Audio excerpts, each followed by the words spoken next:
Hello everyone and welcome to another episode of Smooth Talk. I'm your host, JJ Robinson, also known as J Smooth, and this is Smooth Talk, the show where we get to know people around campus for more than what you see. Today I'm joined by the amazing Sarah SEDAR. Sarah, how are you doing today? Doing good, thank you for having me. So tell us what you do on campus. I know you're involved with almost everything it seems like here at Cal. So is there anything specific that people should know that you do? So I'm really heavily involved. I got started before I even started here as a freshman, and then I just kind of hit the ground running with being involved with clubs. Started my own club. I started DECA, reached out to professors before we started here, and then I said, hey, what can I do to get the club started? And then kind of after that, I just really wanted to connect with other students, and I focused on how can I connect with others, whether I have the same interest with them or not. And it was a really great opportunity because I've been able to be involved with the SEDAR Board of Directors now for 3 years. I've also served in student government as an executive officer. I was corresponding secretary, and then I've served twice as vice president now. And then I also really enjoy serving as the editor-in-chief for our Cal Times, and it's just a great opportunity to, again, be more involved on campus and get to know other students. That's amazing. So I know a whole bunch of people around campus know about all those other things, SAI, student government, but a lot of people don't know a lot about the Cal Times. Can you tell people about what the Cal Times is, what they do, and how to get involved? Sure. So Cal Times, we have meetings every Mondays at noon in the media suite, which is like the back part of it. And we have our big whiteboard. We write down the stories of the week that we have. We break it down so we have news, we have sports, we have opinions.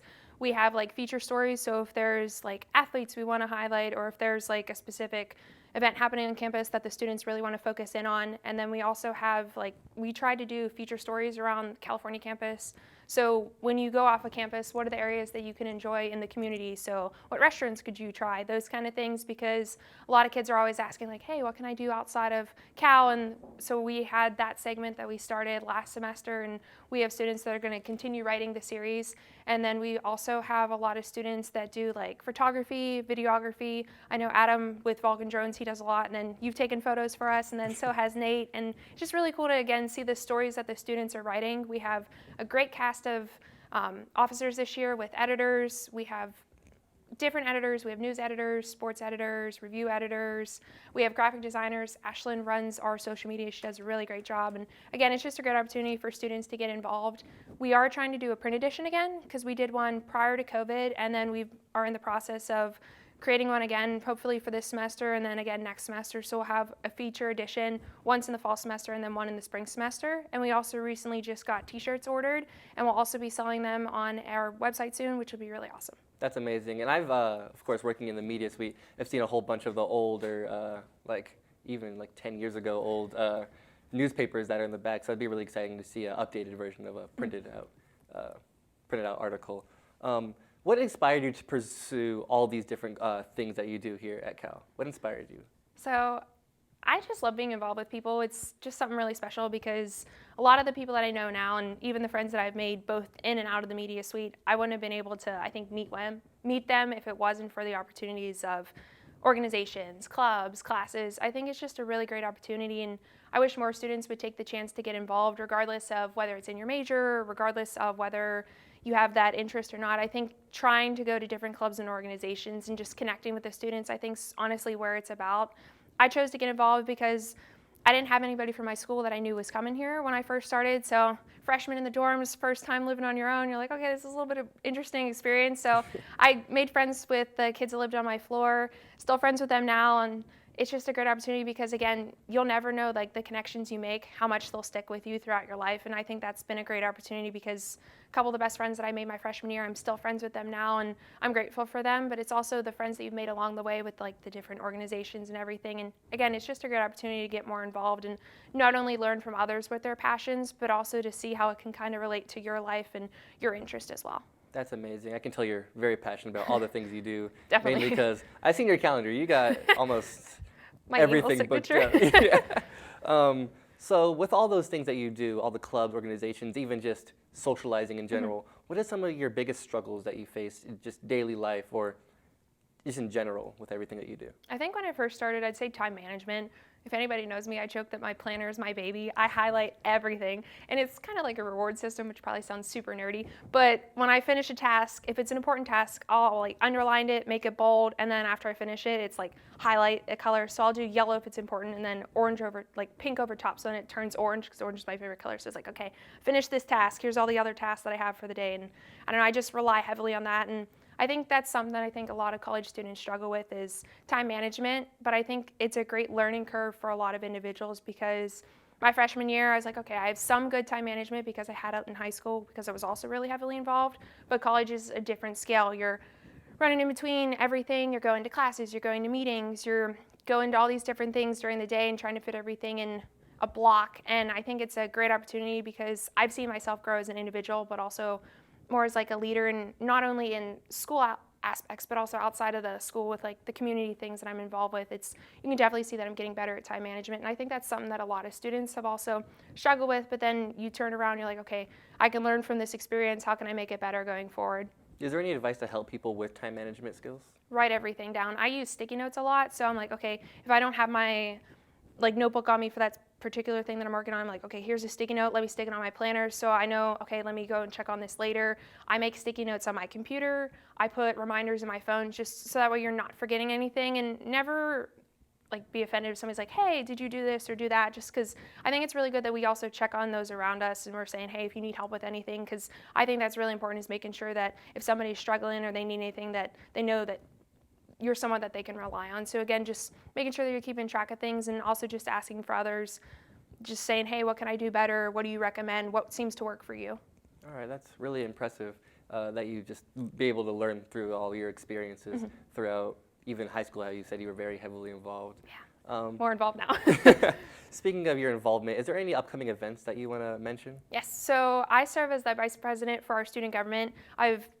Was involved with the big event last year, and then this year I'm completely in charge of it as the vice president. I serve as the big event chair. So what we do is I help plan the big event, and last semester in like September, we put the date down, so we said, hey, it's going to be Saturday, April 6th, because you have to plan it really far in advance. And then last year when I was getting donations, I learned when all of the donation requests were due, like some companies or businesses are saying, hey, we need it by this particular deadline, turn in all your information. So I worked with SAI to get the donation letter because we're tax exempt through our account, so saying, hey, here's our information. And then I also do a donation letter saying this is everything that we do, because the big event, I think it's more than just the students going out into the community. I think it's more about the personal connections that you make. A lot of the individuals that I've talked with, it really hits home, and it's really special to me because they're elderly folks and they're saying, hey, I can't necessarily do this anymore, and just hearing their stories. There's one individual every year that I talk to him, it gets more special because he struggled with so many things like health related, and it's just so important to see that he's still going, he's still trying, and that's why the students, the college kids going out to him mean so much to him, because it's kind of bringing their youth to them and saying like, hey, I used to be able to do that, here's my experience in life, how can I share it with you? And I think that at the end of the day is what's really important about the big event. And with the donation aspect of it, we have over 5,000 donations so far, like monetary wise, and we're still getting more. I have a couple more donations I'm picking up today from just different businesses that I'm really grateful for getting involved, and also just continuing to support, because I think at the end of the day, that's what's the most important, is students, whether it's clubs, organizations, Greek life, academic clubs, or if it's sports, getting involved. I think it's just really important to see that regardless of where you are on campus, you can still get involved. And I think that's what's really important with the big event, is everyone comes together for the community, whether it's a local site or whether it's a residential site. I think it's really important. That's awesome. And so can you explain what is it more in detail? I know the big event's this weekend, correct? Yes. Yeah, so it's Saturday, April 6th. So what we do is this year we're meeting in the Gold Rush at 7:30 a.m. We're asking our senators to get there at 7, just that way we can have everything prepared for the groups to come in when they're ready to eat and then go out and volunteer. So we meet at 7:30 in the Gold Rush. We eat breakfast. PSCCU is our sponsor for breakfast, so they paid for it. So they're going to talk a little bit about what they do, and we're just, again, grateful for their sponsor from them. And then we'll send out the clubs and organizations to their sites. And then at the sites, last year it rained, so unfortunately we couldn't do painting. But this year, a lot of the things that we have planned are paint jobs. So we'll be painting the sides of a house for someone. We'll be painting the railing on a porch, just doors. There's a whole bunch of different things. And then we also help with gardening. So moving flower beds or flower pots, painting them, just a whole bunch of different things. So it's a lot of outdoor work, and it relies heavily on picking up like leaves, raking, those kind of things, just really helping around just with anything that they could ask, and then we're able to just help them with it. And it's a really great opportunity. Again, you also get to connect with them, so it's a great opportunity. Yeah, I also highly recommend that everyone goes to the big event, especially the breakfast, because I will actually be DJing the breakfast. Got a little plug there for that. Gotta wake them up at 7, so thank you. Yeah, early morning, but you know, it's what I gotta do. And this is your last semester here at Cal, is there anything that you will remember a lot, or that you look forward to life after California? I think I'll remember a lot is homecoming, just because you and everybody in the media suite, it was just a great opportunity regardless of the outcome.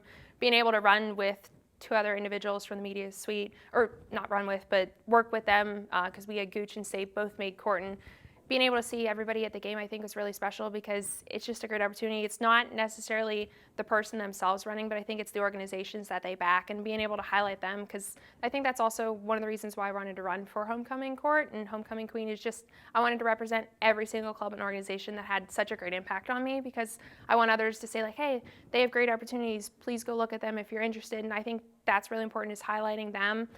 But also the friendships, because I'm really close with you guys, just because it means a lot. The media suite's kind of like a second family to me. I'll tell everybody that. And I think that goes to show you that college really is the place where you find your people. And I think that's really important to highlight.